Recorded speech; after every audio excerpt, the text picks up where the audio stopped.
कैसे हैं आप सभी लोग। आप सभी का एक्सेस इंस्टीट्यूट के यूट्यूब चैनल पर हार्दिक स्वागत है। कल हमने रसायन विज्ञान में एक क्लास पढ़ ली थी जिसमें हमने मिश्रण तक पढ़ लिया था और आज हमारा टॉपिक है विलयन। टॉपिक है हमारा आज विलयन।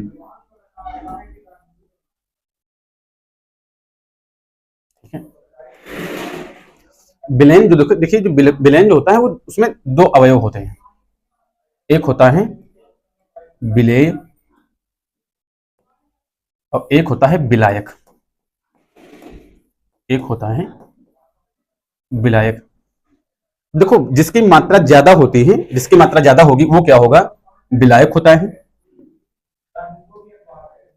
अधिक मात्रा वाला, अधिक मात्रा जिसमें होगी वो होगा विलायक, और जिसकी कम मात्रा होती है उसको कहते हैं विलेय। कम मात्रा, कम मात्रा जिसकी होगी उसको कहते हैं विलेय। जैसे अगर शरबत, अगर विलयन है, अगर देखें कि अगर शरबत, तो देखो शरबत में क्या है कि पानी की मात्रा ज्यादा होगी, पानी की मात्रा, तो पानी और चीनी, पानी और चीनी, तो चीनी जो हो जाएगा, चीनी हो जाएगा विलेय। चीनी क्या हो जाएगा, चीनी हो जाएगा विलेय। चीनी हो जाएगा विलेय और पानी क्या हो जाएगा, पानी हो जाएगा विलायक। पानी हो जाएगा विलायक। ठीक है, तो जिसकी मात्रा ज्यादा वो क्या हो जाएगा, विलायक, और जिसकी मात्रा कम होती है उसको विलेय कहते हैं। अब देखो विलयन के प्रकार, ये पढ़ते हैं कि विलयन के प्रकार, विलयन के प्रकार।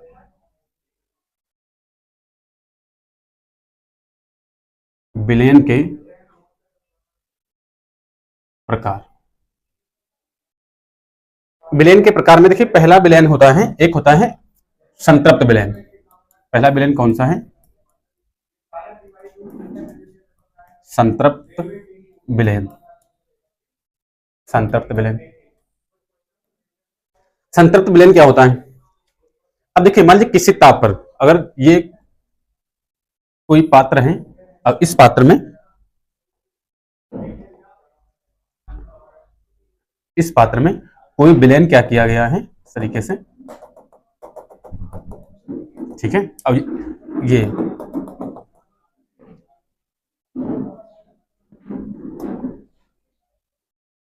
और इस तरीके से ये आपस में क्या है, मिलाए गए हैं। ये अगर मिलाए गए, बहुत ध्यान से समझिएगा। तो इसमें देखिए अगर ये वाला जो है, ये जो कलर है, ये वाला कलर, ये कलर अगर हम मान लें कि ये जो है ये है विलायक, इसको क्या मान लें, इसको मान लें विलायक। और जो रेड कलर है, रेड कलर, अगर इसको मान लें कि विलेय, इसको मान क्या लें, विलेय। और कहते हैं कि 45 डिग्री टेम्परेचर, यानी इसका टेम्परेचर कितना है, 45 डिग्री सेल्सियस टेम्परेचर है। तो 45 डिग्री टेम्परेचर पर विलायक में विलेय की अधिकतम मात्रा, विलेय की अधिकतम मात्रा, यानी अब ये जो मिलाया गया है अब इसके ऊपर इसमें नहीं मिलाया जा सकता। ठीक है, तो किसी तापमान पर विलायक में विलेय की अधिकतम मात्रा अगर पूरी हो चुकी है तो कहेंगे कि विलयन कैसा है, संतृप्त विलयन है। यानी इसमें क्या है, अधिकतम मात्रा, विलेय की अधिकतम मात्रा, इसके ऊपर इसमें नहीं मिलाया जा सकता, अधिकतम मात्रा।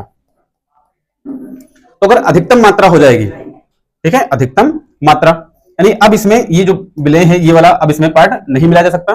ठीक है, इसकी सीमा समाप्त हो चुकी है, तो ये जो विलयन हो जाएगा कैसा हो जाएगा, संतृप्त विलयन हो जाएगा। यानी विलायक, विलायक, विलायक में विलयन की अधिकतम मात्रा, यानी अगर डिफिनेशन में लिखें तो किसी ताप पर, किसी ताप पर विलायक में, विलायक में विलेय की अधिकतम मात्रा, विलेय की, विलेय की अधिकतम, अधिकतम मात्रा वाला विलयन, मात्रा वाला विलयन, मात्रा वाला विलयन। ठीक है, तो क्या कहलाएगा, वो संतृप्त विलयन कहलाएगा कि अधिकतम मात्रा उसकी मिलाई जा चुकी है, अब उसके आगे इस पदार्थ को इसमें नहीं मिलाया जा सकता। अगला है असंतृप्त विलयन। असंतृप्त,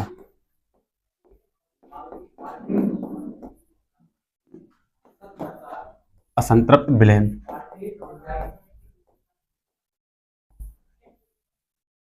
असंतृप्त विलयन में क्या होता है कि किसी भी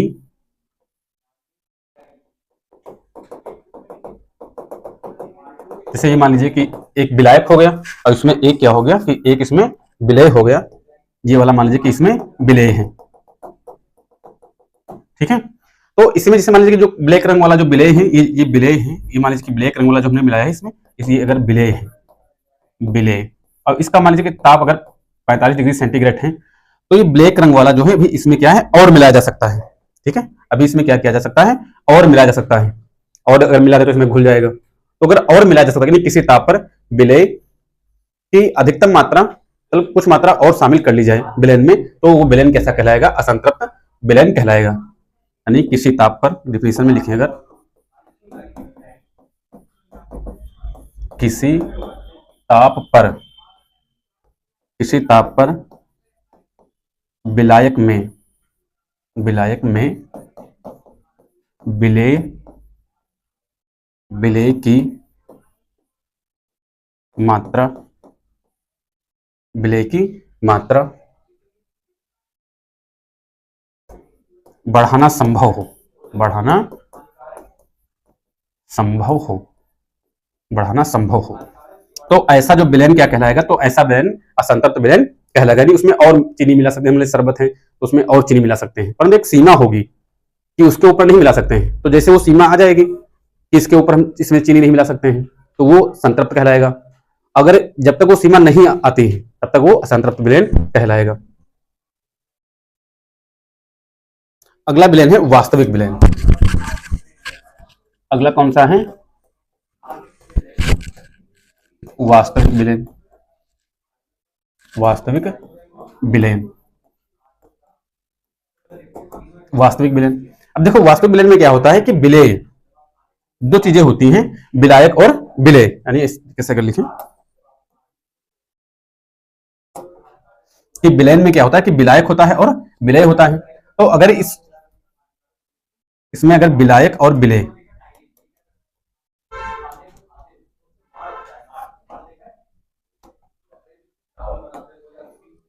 विलायक और विलय, ठीक है। अब देखो इसमें दो चीजें हैं, एक क्या है, एक है विलायक, एक क्या इसमें विलायक है, और एक क्या है विलय है, एक क्या है विलय है।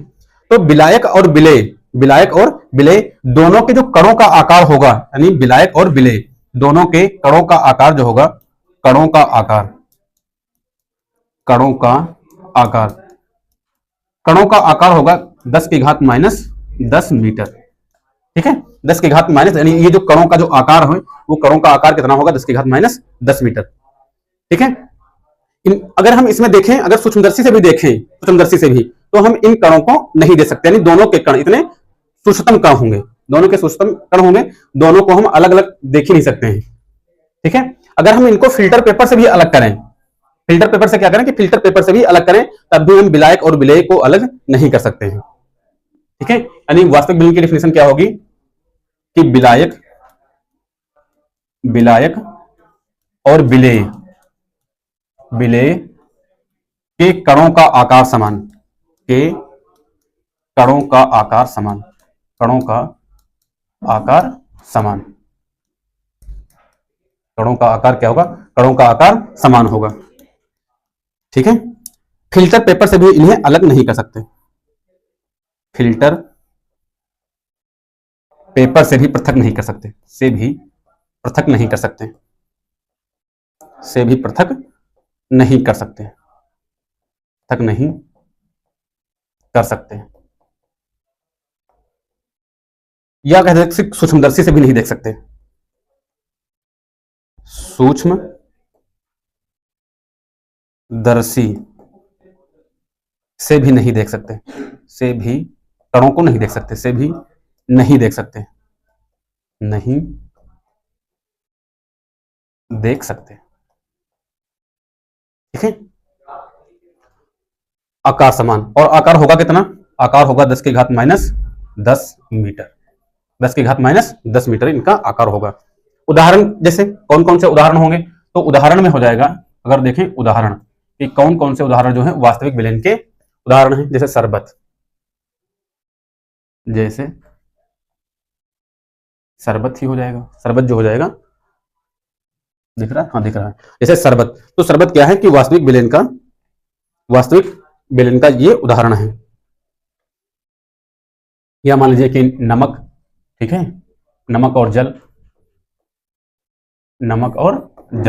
का विलयन, ये भी होगा वास्तविक विलयन का ही उदाहरण हो जाएगा। अगला निलंबन, अगले प्रकार का विलयन होता है जिसको कहते हैं निलंबन। निलंबन में क्या होता है कि विलायक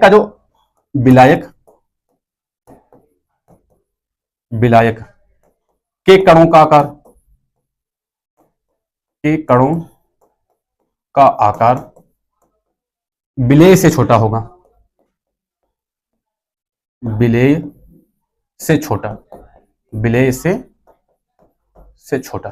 यानी विलायक के जो कण होंगे उनका जो आकार होगा वो विलेय से क्या होगा, वो विलेय से छोटा होगा।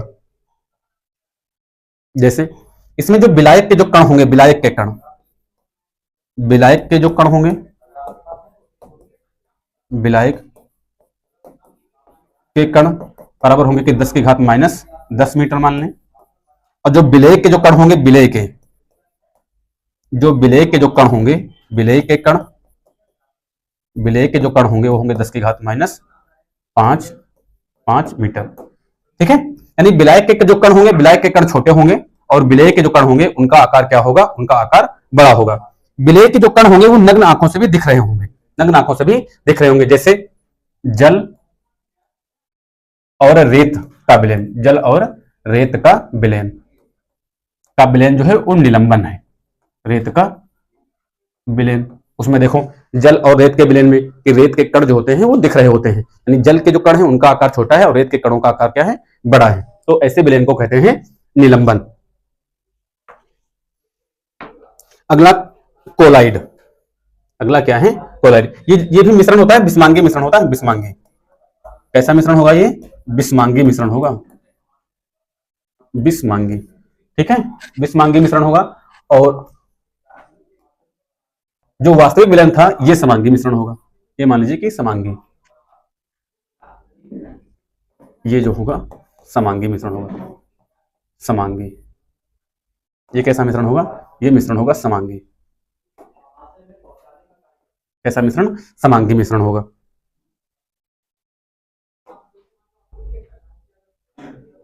उदाहरण जैसे रेत और जल, जैसे जल और मिट्टी, इसमें भी लिख सकते हैं भाई कि जल और मिट्टी का विलयन,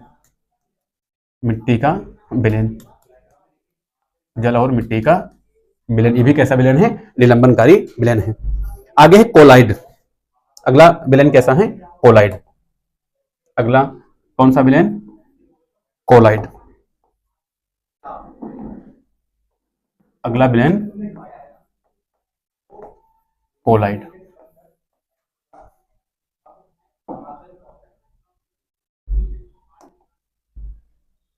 देखो कोलाइड विलयन क्या होगा, कोलाइड विलयन ये भी एक बिस्मांगी मिश्रण है। कैसा है, बिस्मांगी, ये एक बिस्मांगी विलयन है, बिस्मांगी विलयन है। परंतु ये होता क्या है, ये निलंबन और वास्तविक विलयन के मध्य में होता है, निलंबन और वास्तविक विलयन के मध्य में।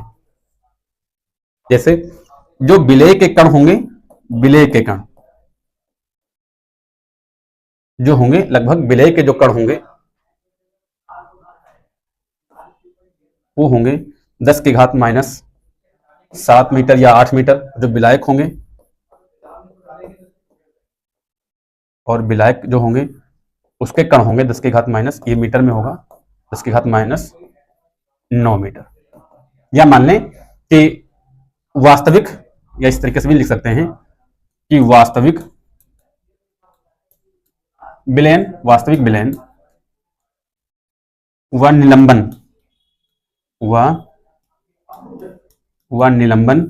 के मध्य होता है, कोलाइड विलयन के मध्य की जो स्थिति जैसे विलयन होगा वो होता है कोलाइड। ठीक है, इसके मध्य जो होगा वो कोलाइड विलयन होता है। जैसे जैसे दूध, उदाहरण में जैसे लिखिए, अगर उदाहरण में जैसे दूध, स्याही, दूध हो जाएगा, स्याही हो जाएगा, मुरब्बा हो जाएगा, गोंद, गोंद, जेली, जेली, ये सब क्या है? ये सब कोलाइड के उदाहरण हैं। ठीक है, परंतु ये जो है होता बिस्मांगी है, परंतु दिखता कैसा है? समांगी। ठीक है, बिस्मांगी विलयन है, दिखता समांगी है। दिखेगा कैसा? दिखता समांगी। दिखेगा कैसा? दिखेगा समांगी। परंतु होता कैसा है? होता बिस्मांगी है। ठीक है, दिखता समांगी है, परंतु होता कैसा है? होता बिस्मांगी मिश्रण है।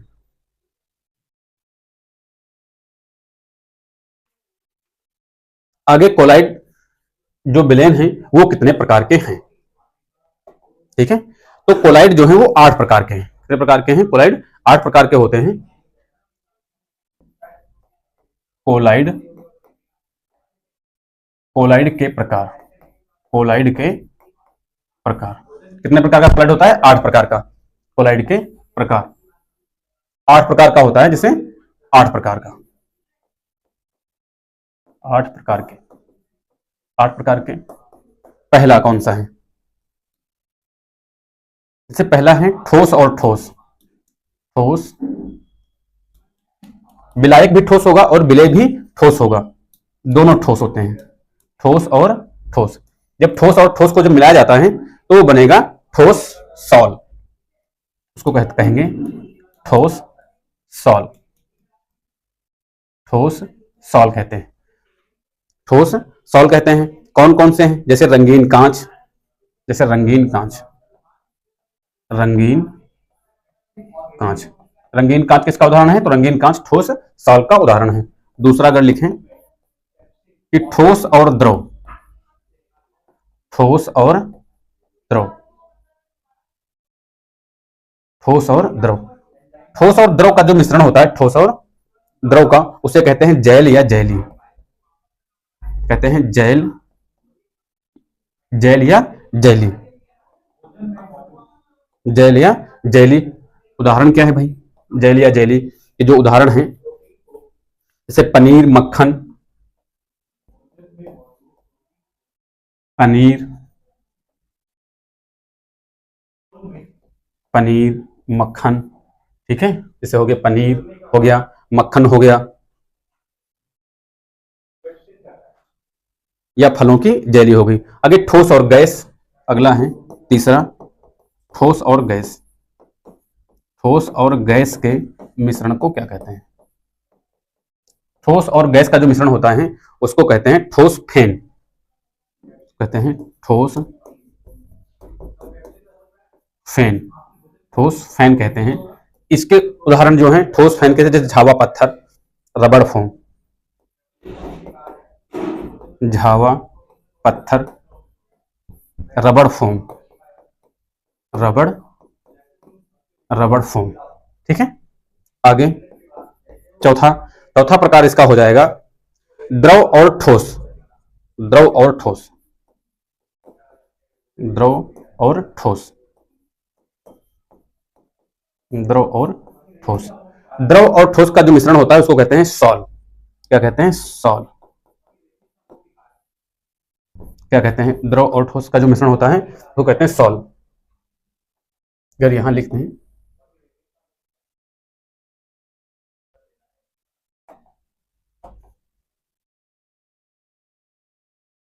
इधर वाला हो जाएगा विलायक और इधर वाला हो जाएगा विलेय, विलेय। ठीक है,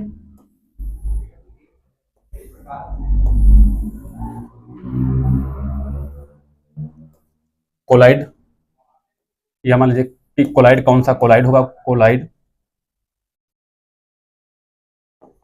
तो कहेंगे कोलाइड, कोलाइड। इधर होगा उदाहरण, इधर क्या हो जाएगा? इधर हो जाएगा उदाहरण। ठीक है। तो विलायक ठोस और विलेय ठोस, ठोस सॉल होगा, विलायक ठोस विलेय द्रव जैल होगा, विलायक ठोस विलेय गैस तो ठोस फैन होगा, और द्रव विलायक द्रव होगा, और विलेय ठोस होगा तो साल होगा। जैल के उदाहरण क्या है? पनीर, मक्खन। ठोस साल के उदाहरण क्या है? रंगीन कांच। ठीक है। ठोस फैन के उदाहरण क्या है? झावा पत्थर या रबड़ फोम। आगे सॉल, सॉल के उदाहरण हो जाएंगे जैसे नमक का बेंजीन में कोलाइडी विलयन, नमक का बेंजीन में, नमक का बेंजीन में विलयन, नमक का बेंजीन, बेंजीन में विलयन। ठीक है। अगला सबसे मोस्ट जो है वो है द्रव और द्रव। सबसे मोस्ट यही पूछा जाता है कि द्रव और द्रव, द्रव और द्रव जो है वो क्या बन जाते हैं? वो मिलते हैं पायस। पायस उदाहरण क्या है पायस के? तो उदाहरण है जैसे दूध, उदाहरण क्या है? जैसे दूध। ये बहुत मोस्ट है कि दूध क्या है, पूछा जाएगा कि दूध क्या है। दूध क्या है? दूध है पायस, बहुत मोस्ट है। ठीक है, ये लिख लीजिए, मोस्ट भी है कि दूध कैसा कोलाइडी विलयन है? दूध जो है पायस है। अगला द्रव और गैस, द्रव और गैस। तो द्रव और गैस में है झाग या फैन, झाग या, झाग या फैन, झाग या फैन। द्रव और गैस में है झाग और फैन। झाग और फैन में है फेनिन क्रीम, फेनिन क्रीम, फेनिन, फेनिन क्रीम। आगे हो जाएगा गैस और ठोस, गैस और ठोस। तो गैस और ठोस में ठोस एरोसॉल जैसे धुआं, ठोस एरोसॉल, ठोस एरोसॉल जैसे धुआं। तो धुआं किसका उदाहरण है? किस कोलाइड विलयन का उदाहरण है? तो धुआं जो है ठोस एरोसॉल कोलाइड विलयन का उदाहरण है, इसमें हो जाएगा धुआं। ठीक है। फिर आगे है कि गैस और द्रव, गैस और द्रव, गैस और द्रव, गैस और द्रव। गैस और द्रव है द्रव एरोसॉल, द्रव एरोसॉल, द्रव एरोसॉल। द्रव एरोसॉल में के उदाहरण क्या है? कोहरा, धुंध, कोहरा, धुंध, कोहरा और धुंध। तो देखो तुमसे पूछेगा क्या, क्या पूछेगा, मतलब क्वेश्चन किस टाइप से? क्वेश्चन आएंगे कि कोहरा या धुंध किस प्रकार का कोलाइड विलयन है। ठीक है। तो कोहरा और धुंध जो है द्रव एरोसॉल, द्रव एरोसॉल है। धुआं किस प्रकार का कोलाइड विलयन है? तो धुआं ठोस एरोसॉल का उदाहरण है। फेनिन क्रीम किस कोलाइड विलयन का उदाहरण है? तो फेनिन क्रीम क्या है? फेन है। दूध, दूध किसका है? दूध किस कोलाइड विलयन का उदाहरण है? दूध जो यानी दूध जो है वो पायस प्रकार के कोलाइड विलयन का उदाहरण है। ठीक है।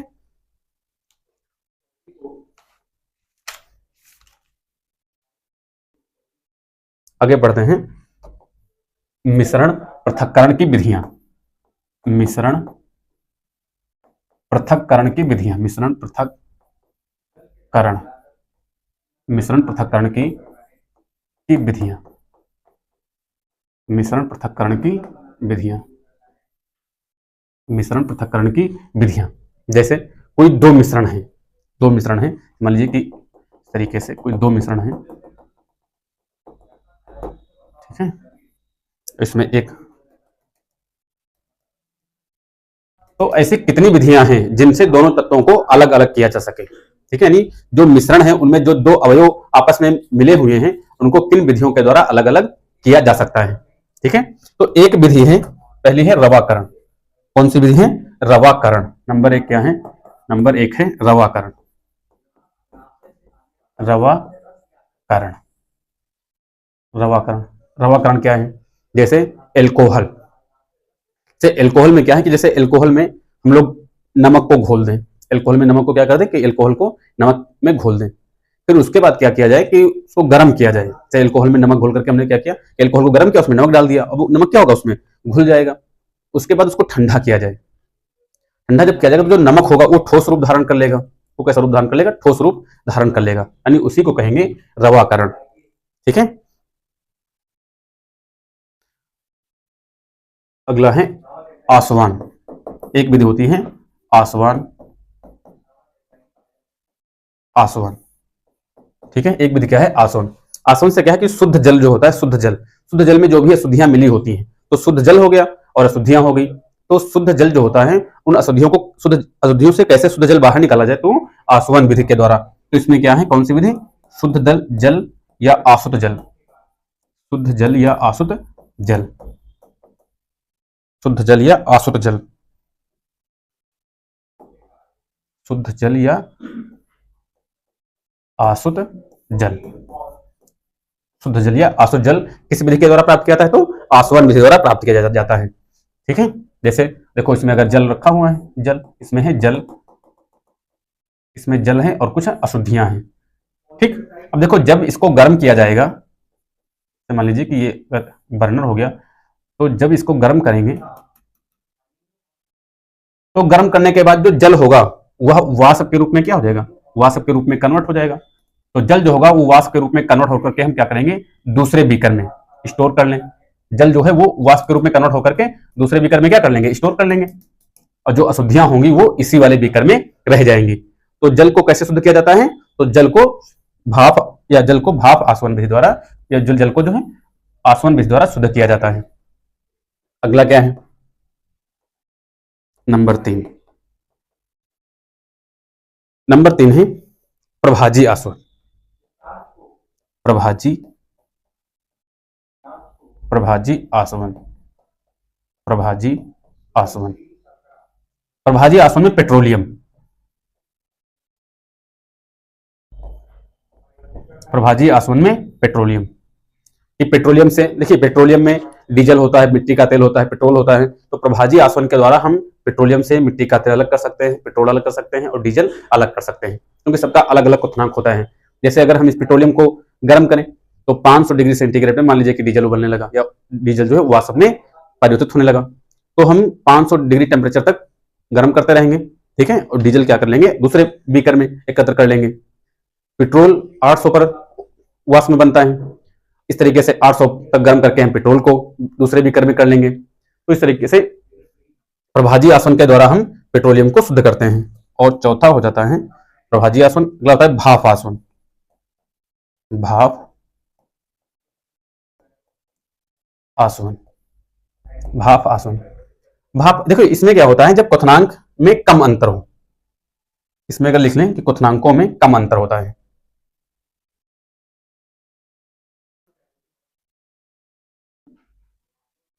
क्वथनांकों में कम अंतर जब हो तब प्रभाजी आसवन करते हैं।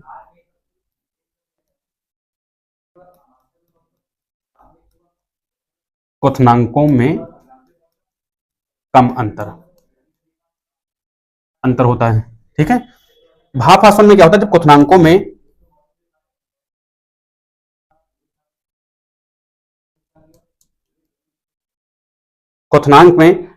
लगभग 25 डिग्री सेंटीग्रेड का अंतर हो, क्वथनांक में 25 डिग्री सेंटीग्रेड का अंतर हो,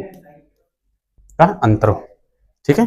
जैसे मान लीजिए कि एसीटोन, जैसे भाप आसवन में ही देखें, भाप आसवन, भाप आसवन से, तो देखिए भाप आसवन में क्या होता है, जैसे मान लीजिए कि ये एक कोई बीकर है, इसमें एसीटोन मिला हुआ भी है, एसीटोन है, मान लीजिए कि एसीटोन है और इसी में जल मिला हुआ है, इसमें अगर मान लें कि जल मिला हुआ है, और जब इसको गर्म करेंगे, इसको क्या करें, जब इसको हम गर्म करेंगे, ठीक है, इसको जो हम लोग गर्म करेंगे तो जो एसीटोन होगा, एसीटोन वो 56 डिग्री सेल्सियस पर ही, यानी एसीटोन क्या होगा कि जब एसीटोन इसमें होगा कि एसीटोन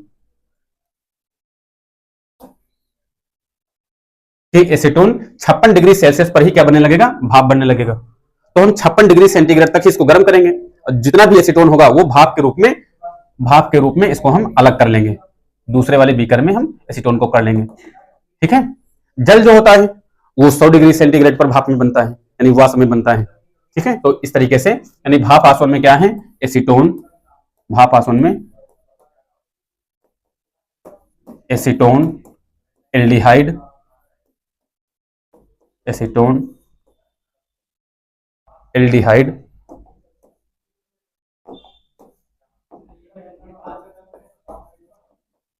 एल्डिहाइड, ठीक है, acetone, aldehyde, methyl alcohol, ethyl alcohol, methyl alcohol, methyl alcohol, ठीक है, एथिल एल्कोहल, एथिल एल्कोहल आदि को शुद्ध करते हैं किस विधि के द्वारा? भाप आसवन विधि के द्वारा। अब देखिए इसमें मोस्ट क्या है, इसमें क्या पूछा जाएगा, ज्यादातर पूछा जाता है कि पेट्रोलियम, पेट्रोलियम हम किस विधि के द्वारा शुद्ध करते हैं? तो प्रभाजी आसवन के द्वारा, पेट्रोलियम प्रभाजी आसवन के द्वारा। पूछा जाएगा आसवन, यानी आसु जल किस विधि के द्वारा बना जाता है? तो आसवन विधि के द्वारा आसु जल बना जाता है, ठीक है। अगला है एक निस्पंदन, अगला है निस्पंदन, निस्पंदन,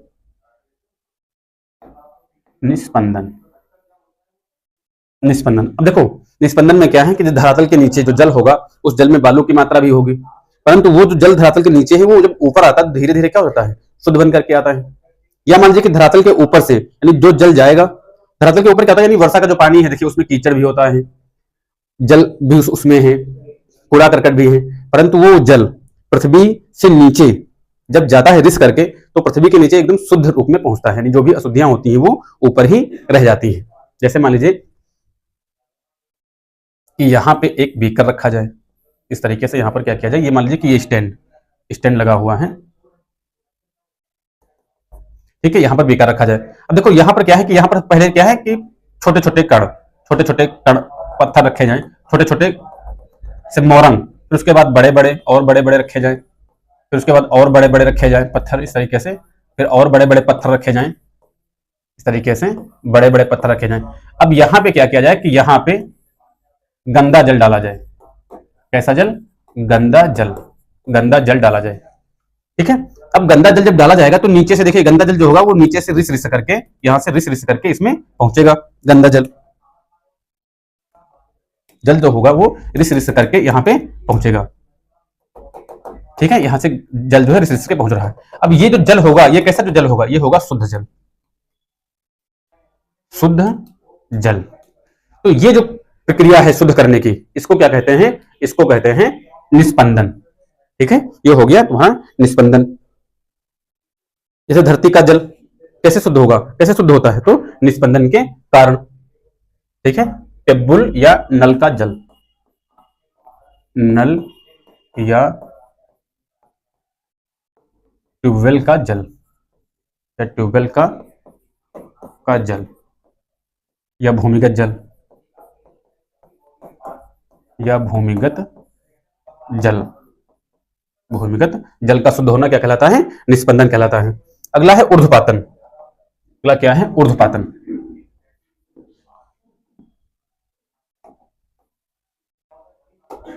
अगला है ऊर्ध्वपातन।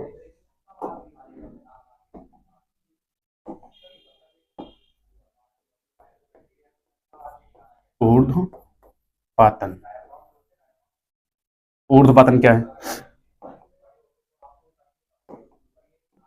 देखिए सामान्य में क्या होता है कि जो ठोस है, ठोस जब हम ठोस को गर्म करते हैं तो वो किसमें बदल जाता है?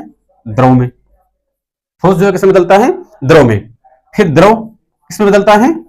गैस में। द्रव किसमें बदलेगा? गैस में। यानी ठोस, ठोस के बाद द्रव, और द्रव के बाद गैस, गैस के बाद द्रव, और द्रव के बाद ठोस। ये एक प्रक्रिया होती है अवस्था परिवर्तन की। परंतु ठोस, ठोस के बाद सीधे गैस में परिवर्तित होना, ठोस के बाद सीधे गैस में परिवर्तित होना, ये जो प्रक्रिया होती है क्या कहलाती है? ऊर्ध्वपातन। यानी क्या कहलाती है? ऊर्ध्वपातन कहलाती है, ऊर्ध्वपातन, ठीक है। कि ठोस से गैस और गैस से ठोस से सीधे गैस और गैस से सीधे किसमें? ठोस में परिवर्तित होने की प्रक्रिया क्या कहलाएगी? ऊर्ध्वपातन कहलाएगी। जैसे कोई मिश्रण, मान लीजिए कि दो प्रकार के मिश्रण है, ये दो मिश्रण है, ठीक है, दो प्रकार के मिश्रण है। इसमें एक मिश्रण यानी एक अवयव ऐसा है जो ऊर्ध्वपातित पदार्थ है, यानी एक इसमें मान लीजिए कि ऐसा है जो ऊर्ध्व, इसको मान लीजिए कि हम गर्म करें अगर, ठीक है, एक गैस में एक जो है एक पदार्थ ऊर्ध्वपातज, यानी एक पदार्थ क्या है, इसमें इस विधि के दौरान सभी को नहीं शुद्ध कर सकते हैं, ऐसे पदार्थों को शुद्ध कर सकते हैं जिसमें ऊर्ध्वपातज पदार्थ हो, ऊर्ध्वपातज पदार्थ, एक पदार्थ जो है ऊर्ध्वपातज है। अब जैसे हम इसको गर्म करेंगे तो जो ऊर्ध्वपातज पदार्थ होगा वो किसमें बन जाएगा, वो तो गैस में बन जाएगा, वो किसमें बन जाएगा, वो गैस में, वो तो चला गया गैस में बन करके, किसमें बना, वो तो चला गया गैस में बन करके। तो उस गैस को क्या करेंगे, हम दूसरे बीकर में रख लेंगे और फिर गैस से, यानी ये आ गया गैस में, फिर गैस से क्या है कि गैस से हम उसको किसमें बदल लेंगे, ठोस में, फिर ठोस में बदल लेंगे और जो अशुद्धियां होंगी वो यही अशुद्धियां रह जाएंगी। ठीक है, तो ये प्रक्रिया क्या कहलाती है, ऊर्ध्वपातज कहलाती है। तो कौन कौन से पदार्थ जो है ऊर्ध्वपातज हैं जिनको हम शुद्ध कर सकते हैं इस विधि के द्वारा। ठीक है, कौन कौन से पदार्थ जो है वो ऊर्ध्वपातज पदार्थ हैं, जैसे नौसादर, जैसे कौन सा है, नौसादर, कपूर, नौसादर हैं, कपूर हैं, iodine, iodine, naphthalene, iodine, naphthalene, Kapoor हो गया, आयोडीन, नौसादर, नेफ्थलीन हो गया।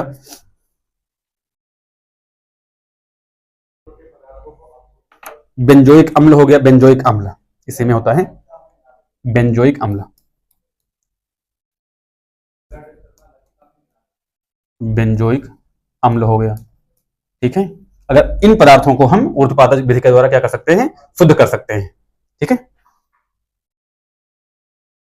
अगला है वर्ण लेखन या क्रोमेटोग्राफी,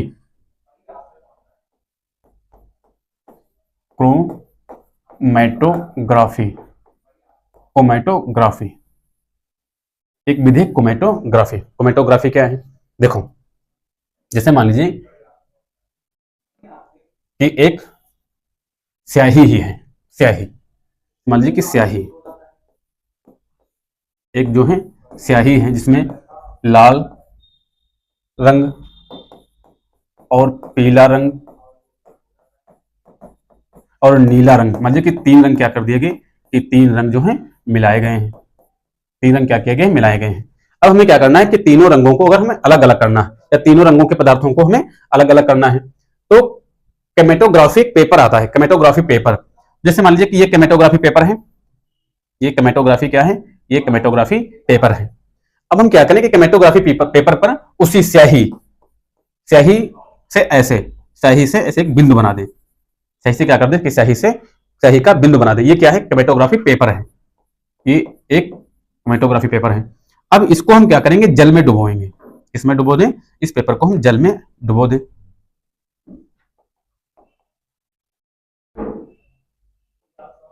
मान लीजिए कि इसको हम क्या करें कि जल में डुबो दें। तो आपने पढ़ा होगा कि केशकात्व का एक नियम होता है जिसके द्वारा, देखो जिसके द्वारा लालटेन में जो तेल होता है वो बत्ती के सहारे ऊपर चढ़ता है। ठीक है, पृथ्वी के अंदर जो जल होता है वो पौधों की जड़ों तक पहुंचता है, किस विधि के द्वारा, केशकात्व के द्वारा। तो केशकात्व के द्वारा जो जल होगा वो इसी पेपर पर ऊपर धीरे धीरे क्या होने लगेगा, चढ़ने लगेगा। तो जल जैसे ही जल इस यहां तक पहुंचेगा, जल ये जो जल है ये जैसे ही यहां तक पहुंचेगा, ठीक है, तो जैसे ही जल पहुंचेगा इस स्याही के ऊपर, स्याही के पास, तो इस स्याही में जिस रंग की जल में विलेयता अधिक होगी, कोई रंग जल में जल्दी घुल जाता है, कोई रंग जल में देर से घुलेगा, तो जो रंग जल में जल्दी घुल जाता है वो जल के साथ पहले घुल करके ऊपर चला जाएगा। ठीक है, फिर जो रंग बाद में घुलता है वो थोड़ी देर में घुल करके यहां तक पहुंचेगा और फिर तीसरा रंग जो सबसे बाद में घुलता है वो यहां तक पहुंचेगा और जल जो है, जल कहां तक पहुंच जाएगा, जल यहां तक पहुंच जाएगा। ठीक है, तो इस तरीके से हम अलग कर सकते हैं। जैसे मान लीजिए कि ऊपर हो गया पीला, क्योंकि पीला जल में मान लीजिए कि पहले घुल गया, जैसे ही जल पहुंचा पीला घुल गया तो पीला ऊपर जाने लगा जल के साथ। कुछ समय के बाद लाल घुला, ठीक है, उसके भी बाद कौन सा घुला, नीला। तो इस तरीके से हम काट करके अलग कर लेंगे। तो ये जो विधि कहलाती है, कौन सी कहलाती है, क्रोमेटोग्राफी। क्रोमेटोग्राफी का अर्थ ही होता है, ठीक है, कि रंग।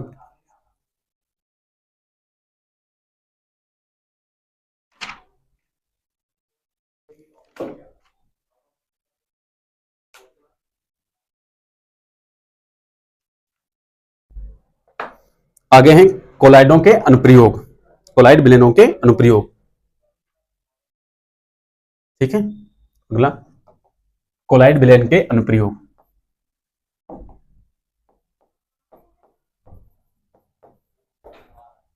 कोलाइड के अनुप्रयोग, कोलाइड विलयन के क्या है? अनुप्रयोग। कोलाइड विलयन के अनुप्रयोग जैसे नंबर 1 है, नंबर 1 क्या है कि खाद्य पदार्थों में, खाद्य पदार्थों में, ठीक है, खाद्य पदार्थों को अगर उसमें रखा जाए, खाद्य पदार्थों को कोलाइड विलयन में, तो खाद्य पदार्थ जो है वो देर से खराब होते हैं। जैसे मान लीजिए कि अचार जो है नमक व तेल के विलयन में रखा जाता है, जिससे देर से खराब होगा अचार। ठीक है, मान लीजिए मुरब्बा, जो सब क्या है कोलाइड विलयन के उदाहरण। जैसे दूध, आइसक्रीम, अंडे, जेली, खाद्य पदार्थों में इसका उपयोग करते हैं। दूसरा करते हैं जल शोधन में। दूसरा किसमें करते हैं? जल शोधन में। जल शोधन में क्लोराइड का अनुप्रयोग क्या है? दूसरा करते हैं जल शोधन में। ठीक है, तीसरा धुएं के या कपड़े साफ करने में, या कपड़े साफ करने में, कपड़े साफ करने में भी कोलाइड विलयन का उपयोग करते हैं। जल शोधन में कोलाइड विलयन का उपयोग करते हैं। खाद्य पदार्थों के संरक्षण में भी कोलाइड विलयन का उपयोग करते हैं। जो क्वेश्चन पूछे गए हैं वो क्वेश्चन, यानी आज की जो क्लासेस में जो क्वेश्चन पूछे गए हैं, जैसे पूछा गया कि वायु किन पदार्थों का मिश्रण है? वायु जो है वो किन पदार्थों का मिश्रण है? तो गैस व जलवाष्प का मिश्रण है। पीतल किसका मिश्रण है? पीतल किसका मिश्रण है? तो पीतल जो है तांबे और जस्ते का मिश्रण है। तांबा और जस्ता जो क्वेश्चन पूछे गए हैं, तांबा और जस्ते का मिश्रण है। अगला पूछा गया है शुद्ध वायु कैसा मिश्रण है? तो शुद्ध वायु कैसा मिश्रण? समांग मिश्रण। शुद्ध वायु जो है, शुद्ध वायु समांग मिश्रण है। शुद्ध वायु जो है समांग मिश्रण है। शुद्ध वायु कैसा मिश्रण है? शुद्ध वायु समांग मिश्रण है। अगला क्वेश्चन पूछा गया कि मिश्र धातुएं किस प्रकार की हैं? तो हमने कहा था कि जो मिश्र धातुएं हैं वो कैसी हैं? वो सब समांगी मिश्रण होती है। मिश्र धातुएं समांगी मिश्रण है। मिश्र धातुएं समांगी मिश्रण है। कैसी मिश्रण है? मिश्र धातुएं समांगी मिश्रण है। शुद्ध वायु कैसी मिश्रण है? समांग मिश्रण है। पीतल, तांबा और जस्ते का मिश्रण है। फिर लिखा पेट्रोल व जल का मिश्रण कैसा है? तो पेट्रोल और जल का जो मिश्रण होगा वो विषमांगी मिश्रण होता है। पेट्रोल और जल का मिश्रण, पेट्रोल व जल का मिश्रण, पेट्रोल व जल का मिश्रण कैसा होगा? विषमांगी। पेट्रोल व जल का मिश्रण कैसा होगा? तो विषमांगी मिश्रण होगा। अगला पूछा गया कि आसुत जल किस विधि से प्राप्त किया जाता है? तो आसुत जल ने कहा था भाप आसवन या आसवन विधि से प्राप्त किया जाता है। आसुत जल किस विधि से प्राप्त किया था? तो आसवन विधि से प्राप्त किया था। आगे है लाल व नीली स्याही के मिश्रण को किस रीति के द्वारा पृथक किया जाता है? तो लाल रंग की स्याही व नीले रंग की स्याही को हम लोग केमेटोग्राफी या फिर वर्ण लेखन के द्वारा पृथक कर सकते हैं। ठीक है, पूछा गया कि एल्कोहल व जल के विलयन में 45% पानी व 55% एल्कोहल है। एल्कोहल व जल के विलयन में 45% पानी व 55% एल्कोहल है। विलयन में कौन सा पदार्थ विलेय और कौन सा पदार्थ विलायक है? तो देखिए पानी है 45% और एल्कोहल है 55%। तो जिसकी मात्रा ज्यादा होती है वो विलायक होता है, जिसकी मात्रा कम होती है वो विलेय होता है। तो एल्कोहल क्या हो जाएगा? एल्कोहल इसमें विलायक है और जल क्या है? इसमें विलेय है। निलंबन किस प्रकार का मिश्रण है? निलंबन जो है विषमांगी मिश्रण है। आगे पूछा गया कि शक्कर के घोल का तापमान बढ़ाने से शक्कर की विलेयता पर क्या प्रभाव पड़ेगा? जैसे जैसे हम तापमान बढ़ा देंगे तो शक्कर उसमें और घुलती चली जाएगी। जैसे देखो कि जब हम चाय बनाते हैं तो पानी में चीनी डाल करके उसको क्या करते हैं? गर्म करते हैं। ठीक है, अगला पूछा गया कि कोलाइड किस प्रकार के मिश्रण है? कोलाइड विषमांगी मिश्रण है। कोलाइड बिस्मांगी, बिस्मांगी मिश्रण है। कोलाइड कैसे मिश्रण है? तो कोलाइड बिस्मांगी मिश्रण है। अगला, कोहरे में कौन सा कोलाइड तंत्र अभिव्यक्त होता है? तो कोहरे में क्या होता है? कोहरे में होता है कि गैस हुआ द्रव। तो हमने बताया था कि कोहरा में गैस और द्रव, गैस और द्रव क्या होगा? द्रव एरोसॉल। तो कोहरा कैसा है? द्रव एरोसॉल है। अगला क्वेश्चन पूछा गया कि पनीर, मक्खन आदि किस तरह के कोलाइड हैं? तो पनीर मक्खन कैसे हैं? जेल या जेली। पनीर और मक्खन, पनीर और मक्खन, पनीर और मक्खन किसका उदाहरण है? जेली का, जेल या जेली का। अगला क्वेश्चन पूछा गया है कि पायस क्या है? ठीक है, यानी दूध किसका उदाहरण है? पायस का। पायस में क्या होता है कि द्रव प्लस द्रव, यानी द्रव विलेय भी होगा, द्रव विलायक भी होगा, तो क्या कहलाएगा? पायस। उदाहरण क्या है उसका? दूध। एरोसॉल क्या है? जब द्रव विलायक हो, अरे एरोसॉल क्या होता है कि एरोसॉल पूछ रहा है कि एरोसॉल क्या है? एरोसॉल, एरोसॉल तो विलायक में हो गैस, विलायक में क्या हो? विलायक में हो गैस, और विलेय में क्या हो कि अगर विलेय में द्रव है तो द्रव एरोसॉल, और अगर विलेय में ठोस है तो ठोस एरोसॉल। द्रव या ठोस, द्रव या ठोस क्या हो? वो हो विलेय, वो क्या हो? विलेय हो। तेल को पानी में मिलाने पर कौन सा कोलाइड बनेगा? तो तेल को पानी में कौन सा बनेगा? तो पायस, यानी द्रव में द्रव, तो बनेगा कौन सा? पायस। पायस एक कोलाइड है, यानी पायस में क्या क्या मिला होता है? तो पायस में द्रव व द्रव मिला होता है। एरोसॉल में गैस ठोस या गैस द्रव। बादल किसका कोलाइडी परिक्षेपण है? तो बादल जो है वो किसका है? जल और वायु का।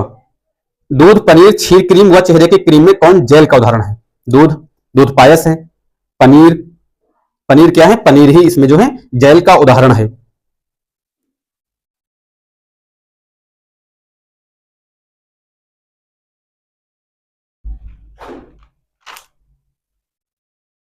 आगे कोलाइडों के गुण, अगला पढ़ते हैं कोलाइडों के गुण। कोलाइडों के गुण, कोलाइडों के कौन कौन से गुण है? कोलाइडी विलयन के गुण कौन कौन से हैं? तो पहला तो गुण होता है इसमें टिंडल प्रभाव। पहला क्या क्या है? पहला है टिंडल प्रभाव, टिंडल प्रभाव, ठीक है, टिंडल प्रभाव। और दूसरा है इसमें ब्राउनी गति और स्कंदन, ब्राउनी गति, ब्राउनी गति। और तीसरा है स्पंदन, तीसरा क्या है? स्पंदन, ठीक है।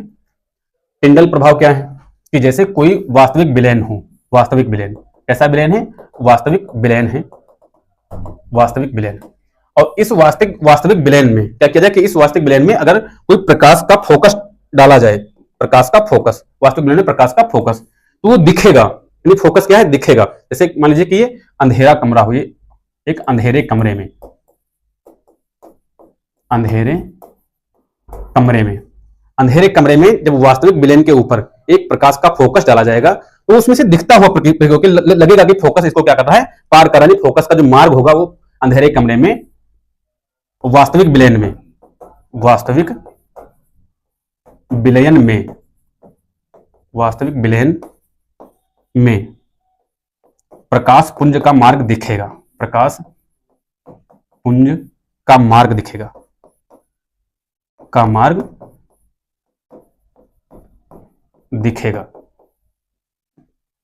जैसे कभी हमने देखा होगा कि एक अंधेरा कमरा हो, बंद कमरा हो, उसमें अगर प्रकाश का फोकस या कहीं से प्रकाश का फोकस आ रहा हो तो एक मार्ग दिखता है, एक फोकस दिखता है। उसी तरीके से में भी होता है टिंडल प्रभाव, यानी वास्तविक विलयन में, वास्तविक विलयन में प्रकाश पुंज का मार्ग दिखेगा अंधेरे कमरे में, वो भी कब? अंधेरे कमरे में वास्तविक विलयन में प्रकाश का पुंज दिखेगा। ब्राउनी गति क्या होती है कि यही कोलाइड कण, कोलाइड कण जो होंगे वो इस तरीके से गति करते हुए दिखेंगे। इस तरीके से तुमको लगेगा कि ये जो कोलाइड कण है वो सब गति कर रहे हैं। तो कोलाइड कणों की गति क्या कहलाती है? ब्राउनी गति। यानी इसमें अगर लिखें तो कोलाइड कणों की गति, कोलाइड कणों की गति, कोलाइड कणों की गति क्या कहलाती है? कोलाइड कणों की गति ब्राउनी गति कहलाती है। अगला है स्पंदन। स्पंदन मोस्ट है। स्पंदन क्या है? स्पंदन, ठीक है, ये मोस्ट है। स्पंदन क्या है कि जैसे मान लीजिए कि दो तरीके के इसमें अवयव मिले हुए हैं, ठीक है, इस तरीके से एक अवयव इस तरीके, ये वाला है अवयव, ठीक है, एक मान लीजिए कि ये अवयव है, ये वाला अवयव क्या है? मिला हुआ है, ये अवयव जो है मिला हुआ है, ठीक है। तो एक विधि होती है किसी तरीके से क्या करें कि हम पृथक कर दें कि एक तरफ हो गए ये वाले कण, एक तरफ हो गए ये वाले कण, एक तरफ हो गए, ठीक है, और ये वाले कण क्या हो गए? एक तरफ हो गए। तो ये जो क्रिया है, ये क्रिया क्या कहलाएगी? ये कहलाएगी स्कंदन। मतलब क्या है कि कणों का अवक्षेपीकरण, एक तरफ दूसरे अवयव के कण, एक तरफ दूसरे अवयव के कण क्या कहलाते हैं? स्कंदन कहलाते हैं। जैसे जैसे मान लीजिए कि ये इसमें क्या है कि जल है, जल जल की बूंदे हैं, ये मान लीजिए कि जल के कण हैं, और इसी में एक गंदा जल है, इसी में मान लीजिए कि मिट्टी के कण हैं, ये जो है मिट्टी के कण हैं, मिट्टी के कण हैं। तो अगर हम इसमें फिटकरी डालें, फिटकरी से अगर इसमें हम क्या कर दें कि फिटकरी अगर हम लोग इसमें डालें, तो फिटकरी डालने के बाद क्या होगा? ये जल शुद्ध हो जाएगा, इसके कण जो होंगे, इसके जो कण होंगे अशुद्ध कण, वो नीचे बैठ जाएंगे, ठीक है, और जो जल होगा वो ऊपर इस तरीके से जल होगा, ठीक है। यानी हम क्या है कि जल को शुद्ध कर सकते हैं किससे? फिटकरी से। या फिर जैसे मान लीजिए कि कोई अगर कट जाए, जैसे मान लीजिए कि कोई क्या हो गया कि कट गया है, और ये जो ब्लड है वो इस तरीके से ब्लड जो है वो बाहर आ रहा है, ब्लड बाहर आ रहा है, कट गया, और यहां पर अगर हम फिटकरी लगा दें, तो फिटकरी करती क्या है कि जो रक्त होता है, रक्त के अंदर यानी जो रक्त कणिकाएं होती हैं, उन रक्त कणिकाओं का क्या कर देगा? अवक्षेपण कर देगा, और जो अवक्षेपण करने के कारण मार्ग में आ जाएंगे, यानी एक तरफ कणिकाएं और एक तरफ रक्त का जो द्रव मटेरियल होगा, जिससे ये मार्ग बंद हो जाएगा और रक्त प्रवाहित होना बंद हो जाएगा, ठीक है। तो इस क्वेश्चन में पूछा गया है इसमें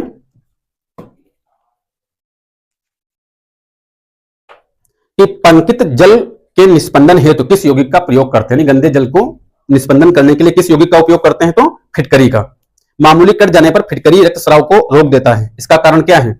रक्त कोशिकाओं का स्कंदन, यानी जो रक्त कणिकाएं हैं वो द्रवित पदार्थ से अलग हो जाती हैं, जो मार्ग में आ जाती हैं, ठीक है, रक्त जो है प्रवाहित होना रुक जाता है।